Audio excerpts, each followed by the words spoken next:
Hello hi అండి అందరికీ. ఈరోజు మన కిచెన్లో క్యాప్సికమ్ మసాలా కర్రీ ఎలా చేయాలో చూపిస్తానండి. చాలా బాగుంటుంది, ఈజీ ప్రాసెస్ అండి. సో ఒకసారి చూసేద్దాం పదండి. ముందుగా కడాయి పెట్టుకొని లో ఫ్లేమ్లో పల్లీలు వేయించాలండి. మంటని లో ఫ్లేమ్లో పెట్టడం వల్ల పల్లీలు లోపలి వరకు వేగుతాయండి, పచ్చివాసన అనేది ఉండదు. తర్వాత నువ్వులు వేయాలి.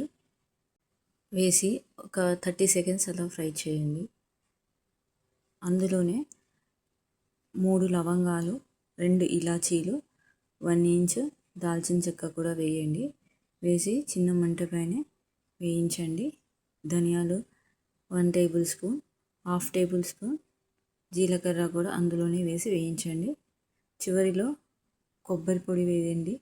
కొబ్బరి పొడి ఉంటే కొబ్బరి పొడి వేయండి, లేదంటే ఎండు కొబ్బరి ముక్కలైనా వేయండి. వేసి ఒకసారి అలా వేడి చేయండి. తీసి గిన్నెలో వేసేయండి. ఇప్పుడు అదే కడాయిలో కొద్దిగా ఆయిల్ వేసి ముందుగా కట్ చేసి పెట్టుకున్న 2 మీడియం సైజ్ ఆనియన్ ముక్కలు వేయండి. వేసి ఒకసారి అలా నూనెలో ఫ్రై చేయండి 2 నిమిషాల పాటు. తర్వాత అందులోనే టమాటా ముక్కలు కూడా వేయండి. ఇక్కడ నేను వచ్చేసి 3 తీసుకున్నానండి, చిన్న సైజ్ టమాటాలు 3 తీసుకున్నాను. ఒకసారి ఆయిల్లో ఫ్రై చేయండి, మెత్తగా ఉడకాలండి టమాటా అనేది. తర్వాత ఒక మిక్సీ జార్ తీసుకొని ముందుగా వేయించుకున్న పల్లీలు, నువ్వులు వేయండి. అందులోని కొద్దిగా పసుపు, రుచికి సరిపడ కారం, ఉప్పు, అల్లం వెల్లుల్లి పేస్ట్ వేయండి. వేసి ఒకసారి గ్రైండ్ చేయండి, మెత్తని పౌడర్లా చేసేయండి. తర్వాత వేయించి పెట్టుకున్న ఆనియన్, టమాటో పేస్ట్లా చేయండి. ఇప్పుడు కడాయి పెట్టుకొని కొద్దిగా ఆయిల్ వేసి పోపు దినుసులు వేసుకొని అందులో ముందుగా కట్ చేసి పెట్టుకున్న క్యాప్సికమ్ ముక్కల్ని వేయండి. 2 నిమిషాల పాటు ఆయిల్లో ఫ్రై చేయండి. మిక్సీ పట్టిన ఆనియన్ టమాటా పేస్ట్ కూడా అందులో వేసి ఒకసారి కలపండి. కలిపిన తర్వాత చిన్న మంట మీద ఒక 2 నిమిషాలు ఉంచండి, ఆయిల్ అనేది పైకి తేలుతుంది. సో దాని తర్వాత కొద్దిగా చింతపండు రసం అనేది వేయాలండి. చిన్న నిమ్మకాయ సైజ్ అంతా చింతపండుతో రసం తీసి అందులో వేయాలి.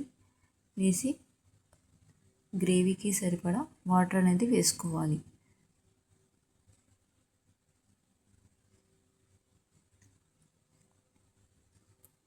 ఇప్పుడు చూడండి ఆయిల్ అనేది పైకి తేలింది.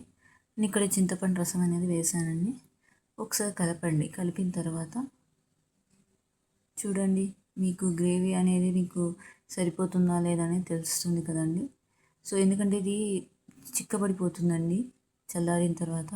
సో నేను అందుకే చిన్న గ్లాస్ వాటర్ అనేది వేసాను, మిక్సీ జార్లోనే వేసాను. సో ఒక 2 నిమిషాల తర్వాత చూడండి నాకు ఈ గ్రేవీ కన్సిస్టెన్సీ ఓకే అండి. సో నేను స్టవ్ ఆఫ్ చేసేసుకున్నాను. లాస్ట్లో కొద్దిగా కొత్తిమీర వేసి సర్వ్ చేసుకోవడమేనండి.